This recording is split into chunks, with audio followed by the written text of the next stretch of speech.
where the United States has acted internationally, it's the same way. You look at the trail of intervention, it's almost always the same.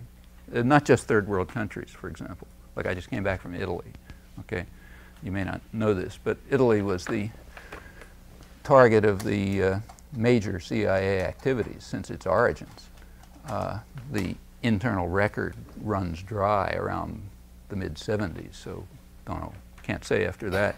But from the origin of the CIA in 1947 up to at least the mid-70s, Italy seems to have been targeted more than any other country in an effort to undermine Italian democracy. Italy was regarded as sort of a semi-third world country, had a very strong labor movement.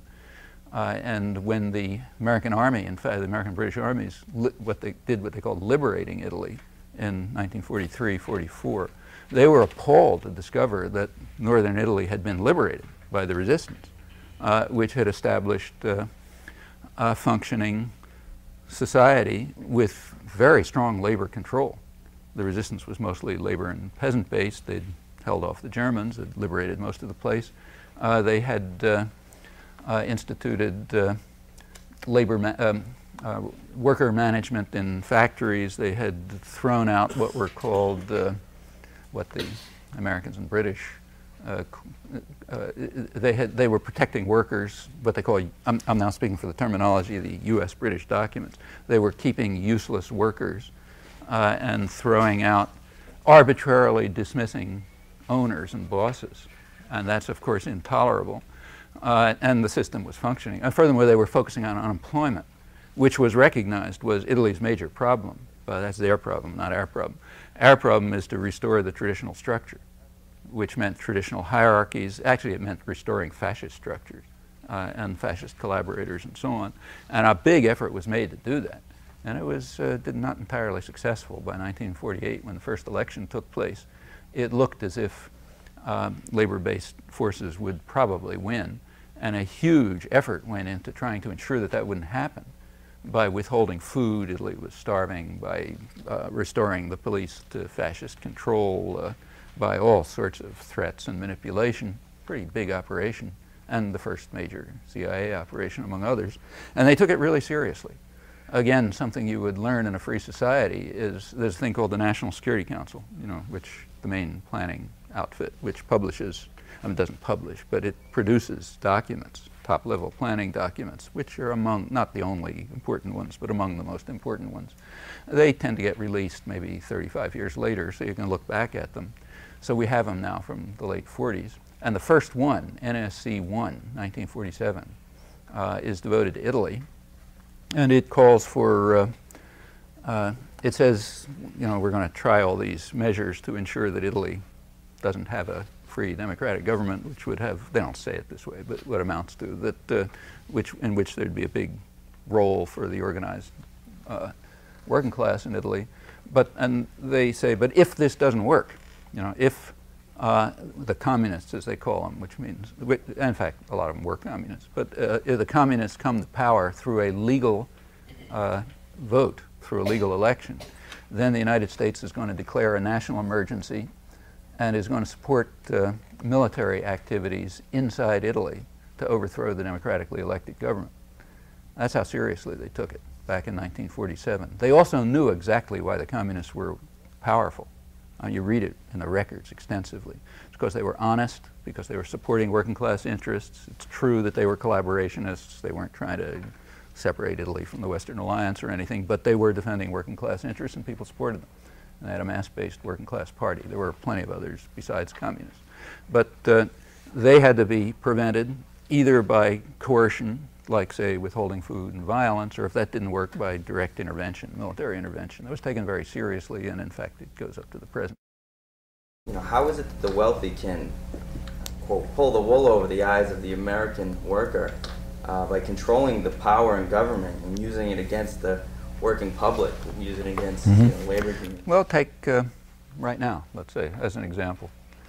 There's a couple days ago, I don't know if you're bothered, I put myself through the pain of reading the New York Times every day for some masochistic reason, which I won't try to explain. But they've got their big chief correspondent, sort of the main thinker, is a guy named Thomas Friedman, who had an article 3 or 4 days ago in which he, big think piece, in which he said, well, he said the Cold War's over, so, you know, the breakdown isn't hawks and doves anymore. We have to have some new breakdown. And he said the new breakdown, he says there's two. One is between integrationists and, what was the other term? I forget. You know, anti-integrationists. That means people who are in favor of more globalization and what they call free trade, which isn't free trade, and, you know, all that kind of stuff. And people who want to slow it down or end it. That's one break. And the other is between people who are in favor of a safety net and those who think that everybody ought to, you know, be on your own and get what you can. Okay, so those are the two ways people break up.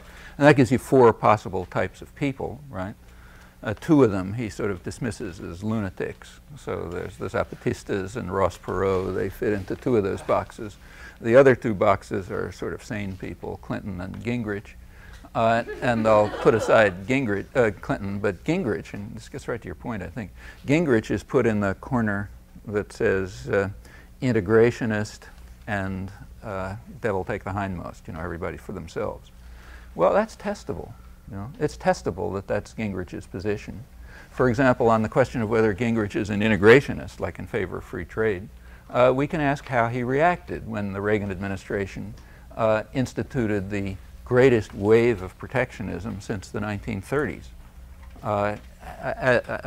That's just straight protectionism, alongside of a huge increase in public subsidies to private power, to industry, along with, say, the biggest nationalization in American history, the takeover of Continental Illinois Bank, and so on and so forth. That's all radically anti-integrationist. Okay, how did Gingrich react?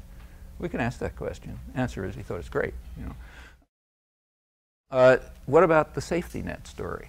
I mean, Gingrich is in favor of people sort of being out there on their own, you know, rugged entrepreneurs and so on. I mean, you can check that too. He represents a county, district, Cobb County, Georgia, which happens to be and he happens to hold the national championship in bringing federal subsidies to his rich constituents, to be precise, among suburban counties in the United States. Cobb County ranks 3rd in federal subsidies, ranks right after Arlington, Virginia, which is part of the federal government. So, of course, they get a lot of federal subsidies, like the Pentagon's there and so on. And Brevard County, Florida, which is the home of the Space Center. So it's another part of the federal government. But if you move outside the federal government itself, Gingrich's district is number 1. You know, they get more federal subsidies than anybody.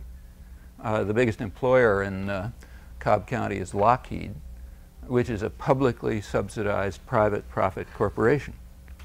They don't, you know, I mean, they sell commercial planes, but those are just, as everyone knows, they're just, you know, kind of, they use military technology is, the way the system is designed, technology is developed under the guise of the military and then handed over to private power when it works. That's true of everything. Airplanes, computers, the internet, you name it. And Cobb County is right at the center of this. Well, he's in favor of being, you know, all out on your own and fighting in this harsh world. Ridiculous. He's the biggest welfare freak in the country.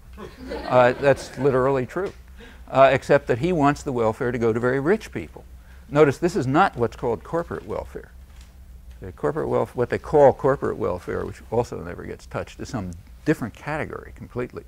That's like giving a special, you know, shot in the arm to some particular corporation. This is something quite different. This is the way in which our economy works. The way our economy works, take just about any dynamic sector of it you know, at least that I know and I've studied, and you find that it's based on massive public subsidy and privatization of profit.